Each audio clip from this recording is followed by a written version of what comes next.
नमस्कार प्यारे बच्चों, सभी का स्वागत है बीएससी प्रो क्लासेस में। प्यारे बच्चों, आज के इस वीडियो में हम बात करेंगे मोस्ट क्वेश्चंस की, और वो भी अपना जो पेपर नंबर सेकंड है अपना। और पेपर नंबर सेकंड का नाम क्या है अपना? कैलकुलस, बीएससी फर्स्ट ईयर के अंदर।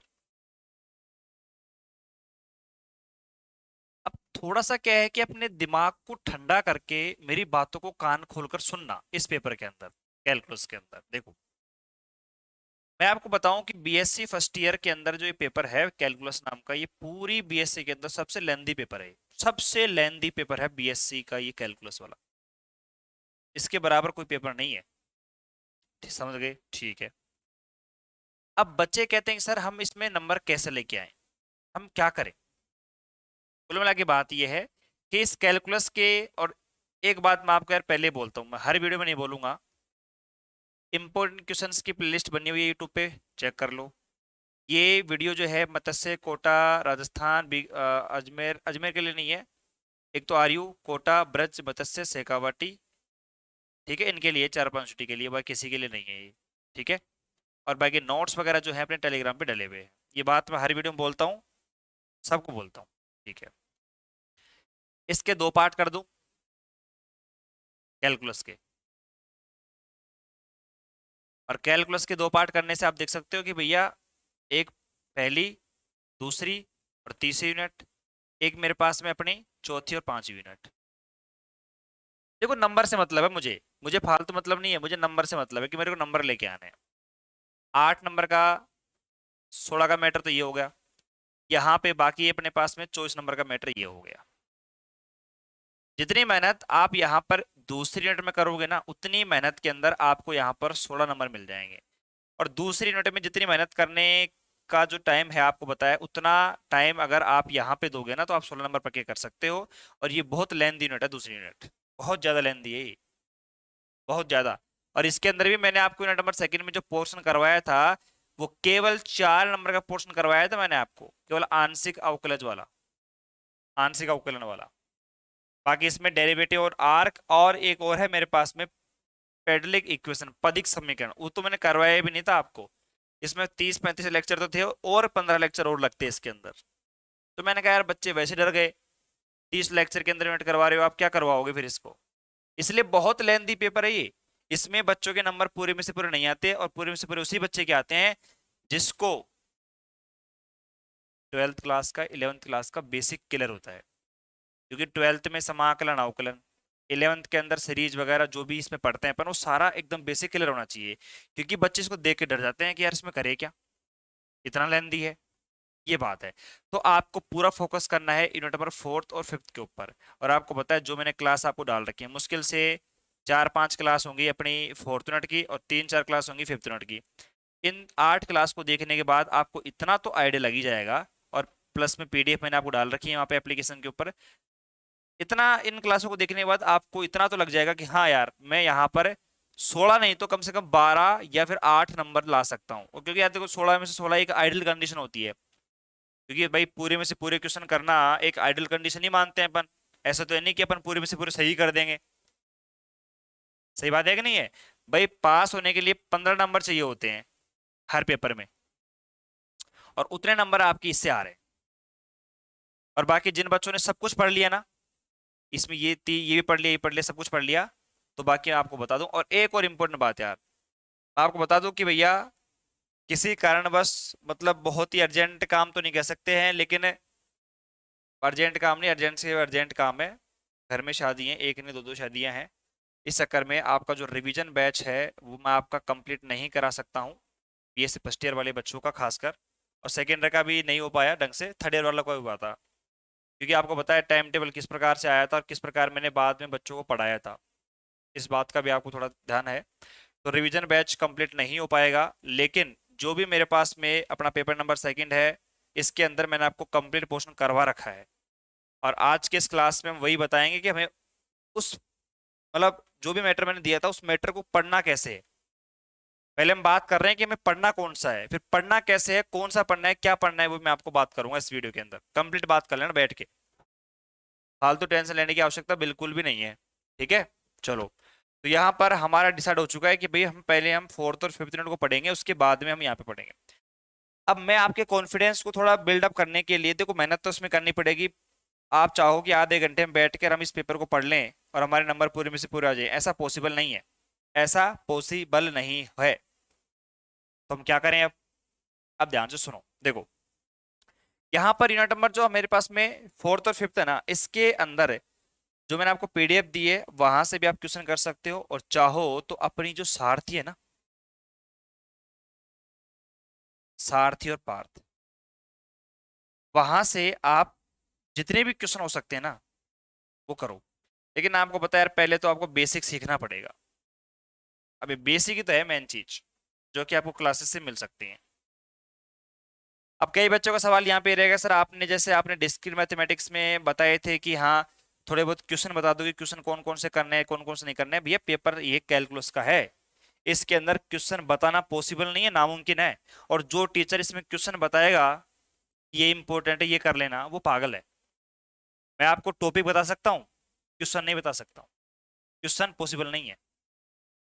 ठीक है, अब चलते हैं हम separately unit number first second third fourth fifth के ऊपर बात करते हैं।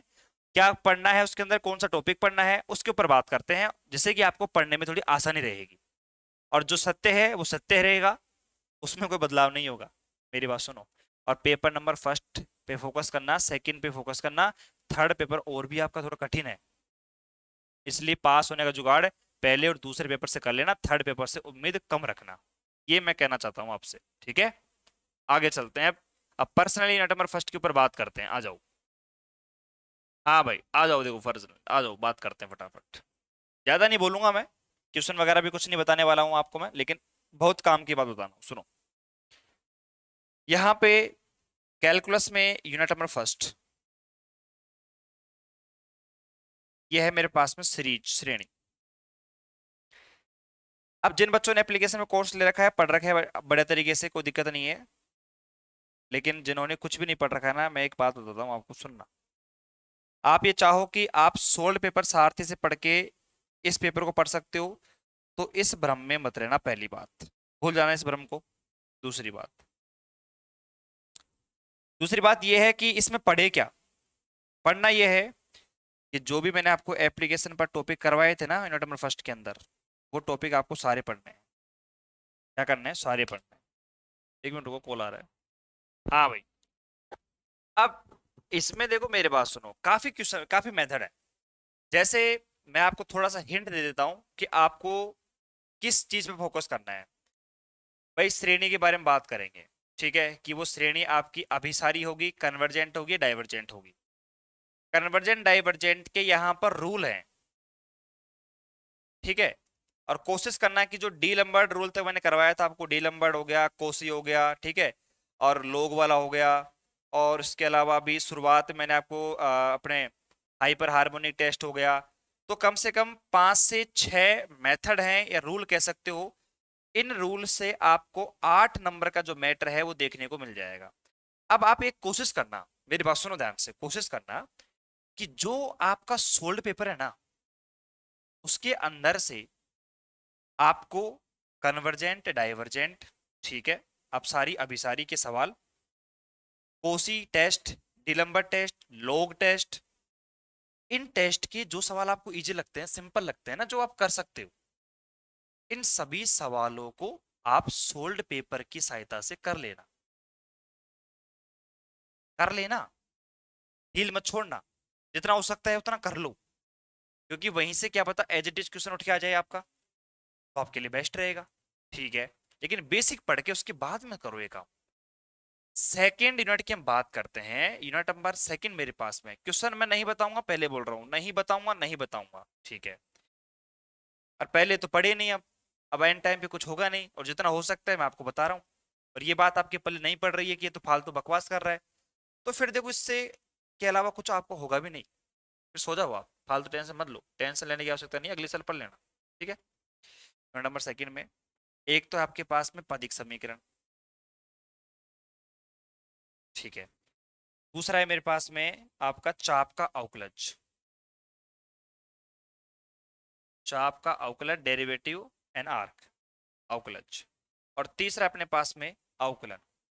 अब देखो मेरी बात तो ये मानना कि जो बच्चे नए नए हैं, जिन्होंने कुछ भी नहीं पढ़ा है ना भाई, जिन्होंने पहले पढ़ रखा है यूनिट नंबर सेकंड को, वो तो पढ़ लेना, ठीक है, उसके हिसाब से पढ़ लेना, क्योंकि बहुत बड़ी यूनिट है यार। इसमें क्या क्या पढ़ोगे, मैंने आपको केवल ये करवाया है एप्लीकेशन के ऊपर, केवल 4 नंबर का मैटर। हालांकि यहाँ से 8 नंबर का भी आ सकता है, 4+4 का, लेकिन ये करवाया नहीं मैंने आपको अभी भी। तो इसलिए जो नए बच्चे हैं वो इस यूनिट नंबर सेकंड को छेड़ना ही मत, टच मत करना। और बाकी जिन्होंने पहले जो पढ़ रखा है वो पढ़ लेना आराम से, एक्स्ट्रा मत पढ़ना। मुझे पता है कि यहाँ पे जितना पढ़ोगे उतना कम है इसके अंदर, यूनिट नंबर सेकंड के अंदर बड़ा नहीं, बहुत बहुत बड़ा, बहुत बड़ा सिलेबस है इसका। मतलब सबसे बड़ा सिलेबस इसी का है यार, मैं आपको बताऊँ, पूरी बीएससी के अंदर। यूनिट नंबर थर्ड की बात करते हैं। यूनिट नंबर थर्ड के अंदर ये ये जो यूनिट है ना, ये आपकी बहुत ही सिंपल यूनिट है, लेकिन बच्चे क्या है कि इसको देखकर डर रहे हैं। एक मिनट रुको, मैं आता हूँ, एक मिनट। हाँ भाई, तो यूनिट नंबर थर्ड की बात कर रहे थे अपन। यूनिट नंबर थर्ड में क्या है कि मैंने काफी पोर्शन करवा दिया ना, इसमें बड़ा बहुत है ये। तो बच्चे क्या सोच रहे हैं कि यार इसमें तो बहुत सर ने बहुत कुछ करवा दिया, इसमें पढ़े क्या। सुनो, इसमें देखो एक टॉपिक है अपने पास में एनवलोप का। एनवलोप ये आपको सेपरेटली 4 नंबर देके जाएगा, एनवलोप का टॉपिक इसमें सेपरेट है। आप पूरे जो 10-20 लेक्चर उसमें पढ़ोगे ना, आप पढ़ना चाहो तो 8-10 लेक्चर में आपका एनवलोप है, तो आप एनवलोप को पढ़ सकते हो। उसके बाद में आपका मैक्सिमा और मिनिमा है, मैक्सिमा एंड मिनिमा, तो आप देख लेना, ये आपको 4 नंबर देके जाएगा। इसके अलावा मैंने आपको इसमें एक और करवाया है, वो है एसमटोट्स, अनंत स्पर्शिया, अनंत स्पर्शिया एसमटोट्स। तो जो टॉपिक आपको पढ़ना है आराम से पढ़ लेना, जरूरी थोड़ी तीनों पढ़ो, तीनों में से कोई 2 पढ़ लेना, 8 नंबर आपके पक्के हो जाएंगे यहाँ पे, कोई दिक्कत वाली बात ही नहीं है। भाई पढ़ना तो पड़ेगा ना यार, पीडीएफ आपको मैंने दे रखी है, पीडीएफ से देख के आइडिया लगा लो कि कौन सा टॉपिक कहाँ पे है, कैसे है। वो भी मैं नहीं करके दे सकता भैया, ये तो करना पड़ेगा आपको। तो यहाँ पर ये एनालॉग एसिम्पटोट्स अनंत स्पर्शिया और इन सभी के क्वेश्चंस भी आप सोल्ड पेपर से कर सकते हो, ताकि अपना कॉन्फिडेंस थोड़ा बिल्डअप कर लो। और एक और बात, सबसे इंपॉर्टेंट बात भैया, जो क्वेश्चन करते हो ना आप, उस पर कॉन्फिडेंस रखा करो। ये सोचा करो कि जो क्वेश्चन मैं करूंगा ना वही एग्जाम में आएगा, बस इसके अलावा कुछ मत सोचना। जो मैं कर रहा हूं वही एग्जाम में आएगा, इस बात पर फोकस करना, यही सोच के जाना एग्जाम के अंदर, तभी जाके सक्सेस हो सकते हो आप। ठीक है, अरे आगे बात समझ में। ठीक है भैया, ये वाली बात हो गई। तो ये नंबर थर्ड का काम हो गया। क्वेश्चन वगैरह आप वहीं से पढ़ लेना, जो आता है जो हो सकता है उसको करके एग्जाम में आराम से करके आना, ठीक है। फिर बात करते हैं यूनिट नंबर फोर्थ की और फिफ्थ की। अब आपको बताइए यूनिट नंबर फोर्थ और प्लस में फिफ्थ, डबल समाकलन प्लस में अपना ट्रिपल समाकलन। तो डबल समाकलन ट्रिपल समाकलन के जितने भी क्वेश्चंस आप कर सकते हो सेपरेटली अपनी सारथी पार्थ में से, इजी लगे वो कर लेना आप आराम से, बस यही है। इंपॉर्टेंट क्वेश्चन तो कुछ नहीं है इसके अंदर, इंपॉर्टेंट है ही नहीं कैलकुलस के अंदर, ये मान के चलो आप। जो हो सकता था वो मैंने आपको गाइड किया है यहाँ पे, इससे ज्यादा कोई टीचर कुछ नहीं कर सकता। मैंने आपको पीडीएफ लेक्चर सब प्रोवाइड करवा रखे हैं। अब यार आपके ऊपर डिपेंड करता है कि आप उसको कैसे पढ़ते हो, ठीक है। हाँ भाई, और थोड़ी सी गलती मैंने यहाँ पे करी है कि टाइम नहीं मिलने के कारण मैं आपको रिवीजन लेक्चर्स प्रोवाइड नहीं करवा पाया है। तो कोई बात नहीं है भैया, रिवीजन लेक्चर नहीं प्रोवाइड करवा पाया तो मैंने आपको थोड़ा बता दिया है कैसे पढ़ना है, क्या पढ़ना है। और रिवीजन लेक्चर चाहे कोई सा भी लेक्चर हो यार, वो तो एक साइकोलॉजी होती है आपके दिमाग में कि सर मैं तो रिवीजन से पढ़ूंगा, बाकी उससे नहीं पढ़ूंगा मैं। बाकी एक बात बताओ, मुझे छोटी सी बात बताओ, आप अभी जैसे मान लो अभी एक दिन का टाइम है आपके पास में, एक दिन में आप चाहो तो आप आराम से पहली दूसरी तीसरी बिना रिवीजन क्लास के पढ़ सकते हो। कैसे पढ़ सकते हो, अब मैं इसका तरीका बताता हूँ आपको, सुनना ध्यान से, पढ़ना कैसे है आपको। बच्चे कहते हैं ना सर कि रिवीजन क्लास के बिना तो हम पढ़ ही नहीं पाएंगे, हम तो कैसे करेंगे, आपने तो हमें धोखा दे दिया, हम आज आपने हमारे साथ ऐसा कर दिया, आपकी वजह से हम फेल हो गए हैं, क्या है क्या नहीं है। थोड़ा सिखाता हूँ। आपके पास में एक दिन का टाइम है ना, आप एक दिन में आराम से पूरी कैलकुलस को पढ़ सकते हो, और वो भी बिना रिवीजन लेक्चर के। कैसे, सबसे पहले तो आपके पास में क्या होनी चाहिए, पीडीएफ होनी चाहिए, ठीक है। पीडीएफ के साथ साथ अब मैं बैठा यहाँ पे सुबह 8 बजे यूनिट नंबर फर्स्ट को पढ़ने के लिए। यूनिट नंबर फर्स्ट में मैंने देखा कि यार, पहले मैंने देखा पीडीएफ को कि इसमें 5 मेथड है, तो मैंने क्या करा, 5 मेथडों को सेपरेट लिख लिया, ये वाला method first second third fourth fifth. इसको पढ़ा, 15 मिनट के अंदर पढ़ लिया, एक सवाल कर लिए, 2 सवाल कर लिए। इसको पढ़ा, 2 सवाल कर लिए, इसको पढ़ा, ऐसे करके मैंने 2 ढाई घंटे के अंदर आराम से पूरे 5 मेथड को पढ़ लिया, उनके दो दो मतलब एक एक दो दो सवाल भी मैंने उसके कर लिए। अब इससे क्या हुआ कि आपको कॉन्फिडेंस हो गया कि मैंने यूनिट नंबर फर्स्ट को पढ़ लिया है, ठीक है, कम टाइम में। उसके बाद यूनिट नंबर सेकंड में मैंने ऐसे किया, मैंने लिखा क्या क्या मेथड है, किस टाइप के सवाल हैं, मैंने कर लिए। आज 2 ढाई घंटे में ये हो गया। उसके बाद में फिर हम बात करते हैं यूनिट नंबर थर्ड का।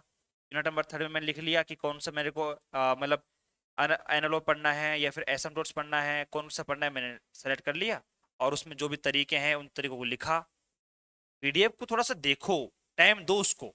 ऐसा नहीं है कि 30 मिनट की रील्स की तरह, 30 सेकंड की तरह 30 सेकंड में कोई रील्स देख ली तो आपको समझ में आ गया सब कुछ। यहाँ पे यार टाइम देना पड़ेगा आपको।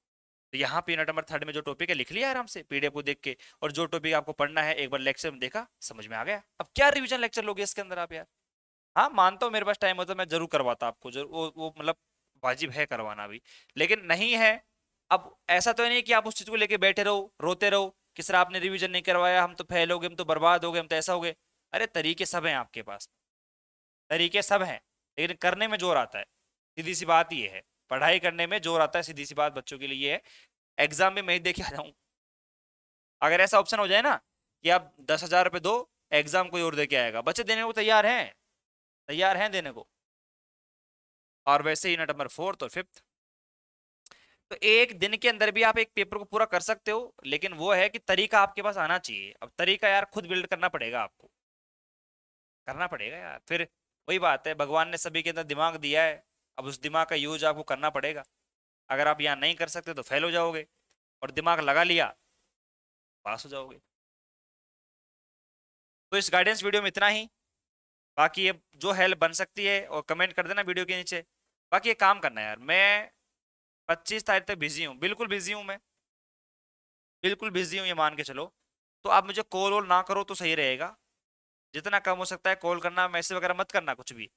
अपने हिसाब से सेल्फ स्टडी करते रहो, क्योंकि मैं शादी में रहूंगा, घर में शादी है, तो मैं नहीं उठा पाऊंगा आपका कॉल वॉल वगैरह। लेकिन फिर भी अगर कोई काम हो तो कर लेना, ठीक है, बाकी मैंने बता दिया। ठीक है, जय श्री श्याम, राधे राधे, मस्त रहो, बेस्ट ऑफ लक, और खुद पे कॉन्फिडेंस रखो यार, जो होगा देखा जाएगा। ठीक है, चलो धन्यवाद।